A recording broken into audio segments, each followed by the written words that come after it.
ये तो हो गया ब्राह्मण विरोधी विवाह। इसको आदर्श विवाह नहीं कहते हैं, इसको ब्राह्मण विरोधी विवाह क्यों कहते ब्राह्मण हैं। विरोधी विवाह? इसलिए कि जब तक विवाह आप कहते हैं कि राम का अस्तित्व नहीं है, फिर राम मंदिर में आपको हिस्सेदारी चाहिए, कहाँ से है? बिना बाप के बेटा कैसे हो जाएगा, आप ही बताइए। लेकिन बहुजन लोग अभी थोड़ा सा मार्ग से भ्रमित हो चुके हैं।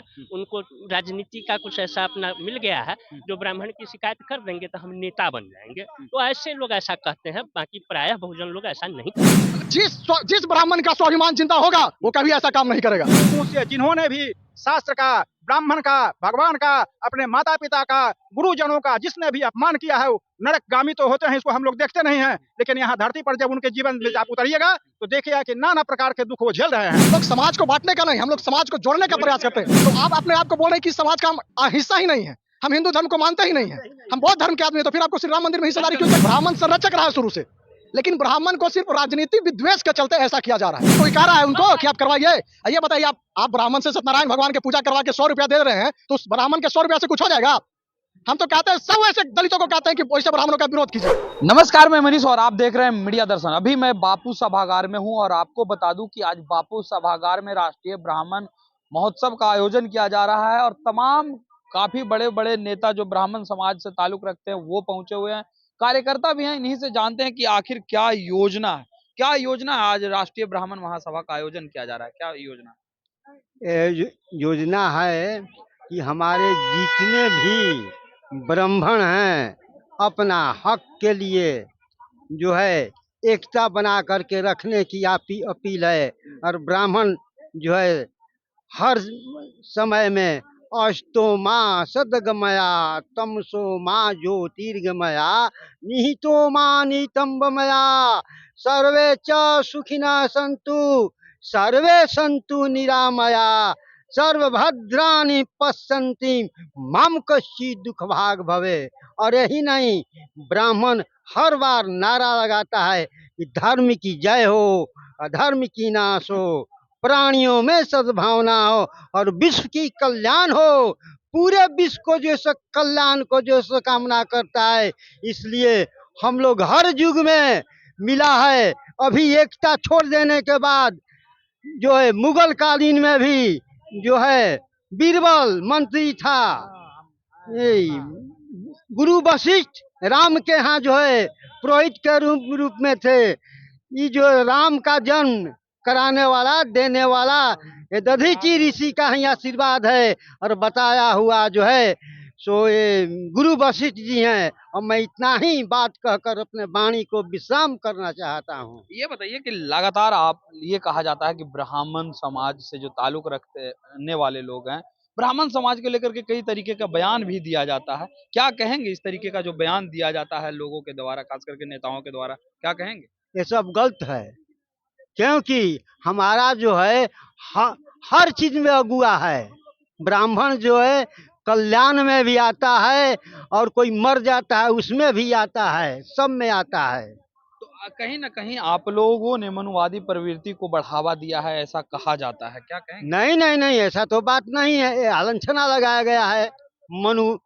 मनु जी जो सो आए वही मानव को तो जन्म दिए, वही मानव को जन्म दिए। ये पूजा पाठ को सब कहते हैं कि ढोंग है। ढोंग कहने दीजिए, ढोंग कहने से हो जाएगा?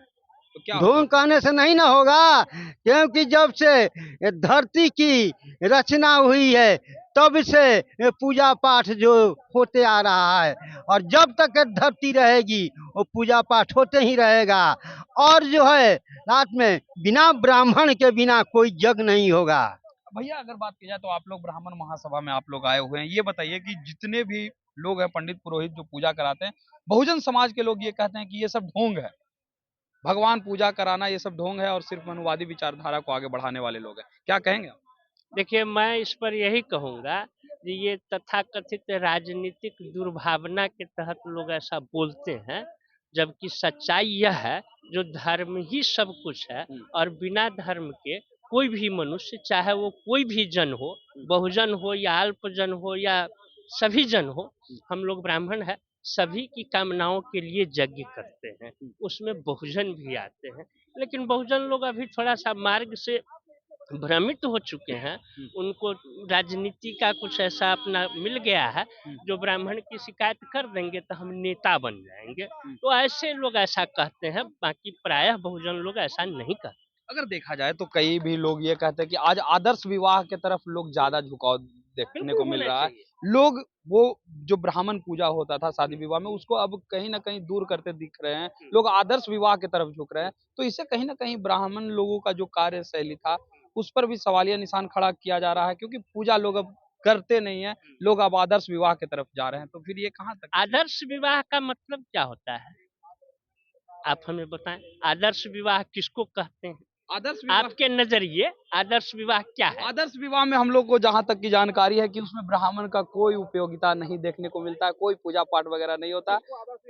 इसको आदर्श विवाह नहीं कहते हैं। किसको कहते बिल्कुल हैं? हम लोग बिल्कुल बिल्कुल। मैं आपको बतलाता हूँ, आदर्श विवाह उसे कहते हैं कि लड़का और लड़की दोनों एक दूसरे को पसंद करे, पसंद करने के बाद शादी करे, उसमें रुपया पैसा का मांग नहीं हो, किसी प्रकार का डिमांड नहीं हो, दहेज नहीं। दोनों के गार्जियन एक दूसरे का हेल्प करें, ये आदर्श विवाह हुआ। ब्राह्मणों का भी तो और ये तो हो गया ब्राह्मण विरोधी विवाह। इसको आदर्श विवाह नहीं कहते हैं, इसको ब्राह्मण विरोधी विवाह क्यों कहते ब्राह्मण हैं। विरोधी उसको- विवाह? इसलिए उसको पिशाच कि जब विवाह तक कहते हैं। विवाह जो है सच कई में प्रकार का कन्या विवाह आए, है, सुबह एक को जाए। क्षत्रिय विवाह है, एक और कई प्रकार के विवाह जो हम लोगों का जो सनातनी विवाह जो है बिना ब्राह्मण। अभी मैंने कहा उन चैनल वालों को कि भगवान राम ने कहा था कि विप्रः प्रसादाय मम नाम रामम, विप्रः प्रसादाय अजिता जितो हम, विप्रः प्रसादाय धरणीधरो हम। भगवान राम का वचन है ये, उसको आप काट दीजिएगा और कहिएगा कि जय श्री राम, इससे नहीं होगा। ब्राह्मण का सम्मान जहाँ नहीं होगा, शास्त्रों में कहा है कि जिस गांव में ब्राह्मण नहीं हो उस गांव में बसना नहीं चाहिए, जिस गांव में मंदिर नहीं हो भोले बाबा का उस गांव में बसना नहीं चाहिए। ये सिद्धांत है, ये शास्त्र है और ये सनातन है हमारा। बहुत सारे लोग तो ये कहते हैं कि पूजा पाठ करना एक ढोंग सा हो गया। ये बिल्कुल ही गलत है। जो लोग ऐसा कहते हैं उनकी जिंदगी जो है सो नरकमयी हो जाती है। और जिनके मुंह से, जिन्होंने भी शास्त्र का, ब्राह्मण का, भगवान का, अपने माता पिता का, गुरुजनों का जिसने भी अपमान किया है वो नरकगामी तो होते हैं। इसको हम लोग देखते नहीं हैं, लेकिन यहाँ धरती पर जब उनके जीवन में आप उतरिएगा तो देखिएगा कि नाना प्रकार के दुख वो झेल रहे हैं। तो कैसे ये मानते हैं कि ब्राह्मण का पूजा करना ही जो है किसी भी जो पूजा पाठ होता है अगर ब्राह्मण पूजा करे तो ही वो सफल पूजा हो पाता है? देखिए, शास्त्र का मैं बात बतला रहा हूँ। शास्त्र कहा है कि ब्राह्मण, क्षत्रिय और वैश्य जितने भी यज्ञोपवीत धारी जात हैं, ये सबको ओम कहने का, वेद मंत्र पढ़ने का और पूजा पाठ करने का अधिकार है। वो स्वयं भी कर सकते हैं। लेकिन अब आज हम अनुष्ठान कर रहे हैं किसी का, वो गृहस्थ हैं, हम लोग तो गृहस्थ हैं, हमारे पास ना कोई फैक्ट्री है ना हमारी कोई खेती है। हमारी आजीविका तो आप हैं, भारत के लोग अभी हैं। अगर देखा जाए तो ब्राह्मण समाज तो पूजा पाठ किया करते ही हैं, भूमिहार समाज के लोग भी अब पूजा पाठ कराने लगे हैं। भूमिहार समाज क्यों के आखिर? लोग, भूमिहार समाज के लोग करते हैं। हाँ। वो नए शुरू हुआ है परंपरा लोग वो, तो ये उसमें भी मना थोड़ी राम है, नहीं, मना की बात नहीं है। हाँ। ब्राह्मण भूमिहार जो हैं वो ब्राह्मण के ही कोई अंश के अवतार हैं। ऐसे डिक्शनरी में जब आप देखेंगे तो भूमिहार क्या है तो आपको मिलेगा कि बिहार में पाई जाने वाली एक विशेष जाति भूमिहार हैं। भूमिहार सवर्ण में ही आते हैं। और ऐसे कहावत तो बहुत तरह की है कि दो भाई थे, एक ब्राह्मण, उनके दो ब्राह्मण के दो बेटे थे। एक ब्राह्मण जो बड़े थे वो अपना पूजा पाठ कर्म कांड में लगे रहे, तो वो जो है सो गरीबी अवस्था में जीते थे। उनकी माली स्थिति ठीक नहीं थी, आर्थिक स्थिति उसकी ठीक नहीं थी। तो छोटे भाई जो थे वो बोले कि नहीं। और उस समय था क्या कि भूमि हार करना, भूमि का मतलब होता है जमीन, हार का मतलब छेदन करना, हल चलाना, ये ब्राह्मण के लिए निषिद्ध था। ब्राह्मण हल नहीं छू सकता है। वो छोटा भाई कहा कि नहीं, मैं हल छूऊंगा, मैं खेती करूंगा। इससे वो भूमिहार हो गए और कोई ज्यादा अंतर नहीं है। तो वही भूमिहार लोग ब्राह्मण लोग का जो पूजा पाठ वाला है वो भी छीनते जा रहे तो छीनते जाइए, कोई हर्जा नहीं है उससे। कोई आप एक दुकान खोल लीजिए, अब बगल में दूसरा दुकान खोलेगा तो आप डरिए नहीं कि मेरी दुकान बंद हो जाएगी। वहाँ 10 जितनी अधिक दुकान खुलेगी उतनी अधिक आपकी दुकान चलेगी। लेकिन तो कहीं ना कहीं आपके ही भाई अगर आपका दुकान छीन रहा है तो ये ठीक नहीं है। नहीं, ये दुकान छीनने वाली बात नहीं होती है। ये कोई बात नहीं है। हम लोग देखिए इतने ब्राह्मण हैं, अभी हॉल में 20,000 ब्राह्मण बैठे हुए हैं, सब अपना अभी अपना अगर रोजी रोजगार। मैं आप लोगों के बीच का बात रख रहा हूँ कि अभी राम मंदिर का जो है 22 जनवरी को उद्घाटन है। उद्घाटन के लेकर के बहुत सारे बहुजन समाज के लोग ऐसे हैं जो इस पर सवालिया निशान खड़ा कर रहे हैं कि आखिर वहाँ जो महंत बनेंगे वो ब्राह्मण ही क्यों बनेंगे, दलित क्यों नहीं बन सकता है। जैसे अपने यहाँ शास्त्र में दलित क्यों नहीं बन सकता? आप बोलते हैं कि हम हिंदू धर्म को मानते ही नहीं है, तो श्री राम भगवान कौन से धर्म के हैं? हिंदू धर्म के तो जब आप धर्म को मानते ही नहीं है तो फिर क्यों आपको बनना है? आप कहते हैं कि राम का अस्तित्व नहीं है, फिर राम मंदिर में आपको हिस्सेदारी चाहिए, कहाँ से है? बिना बाप के बेटा कैसे हो जाएगा, आप ही बताइए।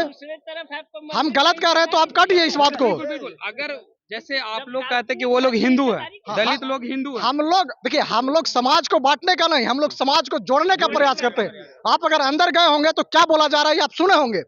हमारी किसी से बैर नहीं है, हमारी किसी से बैर, हम सबको एक सूत्र में विरोध करना चाहते हैं। आप किस स्वर्ण या किस ब्राह्मण के नाम से सुने हैं, किसी के मुंह से सुने हैं या किसी के विरोध में? नहीं, ये तो नहीं सुने हैं। तो आप अपने आप को बोल रहे हैं कि समाज का हम हिस्सा ही नहीं है, हम हिंदू धर्म को मानते ही नहीं है, हम बौद्ध धर्म के आदमी है, तो फिर आपको श्री राम मंदिर में हिस्सेदारी क्यों चाहिए? रावण का कुछ दिन पहले भी आप लोग आप छोड़िए ना यार, कौन है हरू गेरू के बारे में आप बात कर रहे हैं? आप जाइए महावीर मंदिर में, महावीर मंदिर के पुजारी कौन है? आप पटना के महावीर मंदिर के में जाइए, वहाँ के पुजारी कौन है? इसके संरक्षक कौन है आप पता कर लीजिए। संरक्षक कोई और है, लेकिन इसके पुजारी कौन है, महंत कौन है? तो सिर्फ ऐसा नहीं कि विवाद करवाने वाली बात होना चाहिए, आप जो वास्तविकता है उस पर बात कीजिए। और हमारे हर समाज के लोगों के साथ सहानुभूति था और सहानुभूति है और सहानुभूति रहेगा। ब्राह्मण संरक्षक रहा है शुरू से, लेकिन ब्राह्मण को सिर्फ राजनीतिक विद्वेष के चलते ऐसा किया जा रहा है। लेकिन जस्ट इसके पहले राजस्थान में विप्र बंधुओं का एक विशाल सम्मेलन हुआ और आज आप देख लीजिए शीर्ष नेतृत्व करने वाले मजबूर हो गए राजस्थान में ब्राह्मण को बनाने के लिए। सी अभी अगर बात की जाए तो आप बोल रहे हैं राजस्थान में ब्राह्मण को बनाया गया है मुख्यमंत्री। अगर बात की जाए राजनीतिक दृष्टिकोण से तो यादवों को बनाया गया है मध्य प्रदेश में, तो राजनीतिक दृष्टिकोण से है। लेकिन अभी जो सवाल आ रहा है कि बहुत सारे बहुजन समाज के लोग ये कहते हैं कि मतलब पूजा पाठ एक ढोंग। अरे तो ढोंगे तो मत कीजिए ना, आपको जबरदस्ती कोई करवाने गया है? कहता कौन है आपको करने? अच्छा ये बताइए, कोई कह रहा है उनको कि आप करवाइए? ये बताइए, आप ब्राह्मण से सत्यनारायण भगवान के पूजा करवा के 100 रुपया दे रहे हैं, तो उस ब्राह्मण के 100 रुपया से कुछ हो जाएगा? हम तो कहते हैं, सब वैसे दलितों को कहते हैं कि वैसे ब्राह्मणों का विरोध कीजिए जो आपके यहाँ जाके 100 रुपया के लिए सत्यनारायण भगवान का कथा कराते हैं। जिस ब्राह्मण का स्वाभिमान जिंदा होगा वो कभी ऐसा काम नहीं करेगा। ब्राह्मण आर्यभट्ट जी, ब्राह्मण शून्य के देने वाले। तो आपने सुना, ये थे ब्राह्मण महासभा के तमाम लोग जिन्होंने अपने विचारों को रखा कि किस प्रकार से अभी जो दलित लोग जिस तरीके का बयान दे रहे हैं वे लोगों के लेकर के क्या कुछ इन्होंने कहा। इस तरह के तमाम अपडेट के लिए देखते रहे मीडिया दर्शन। धन्यवाद।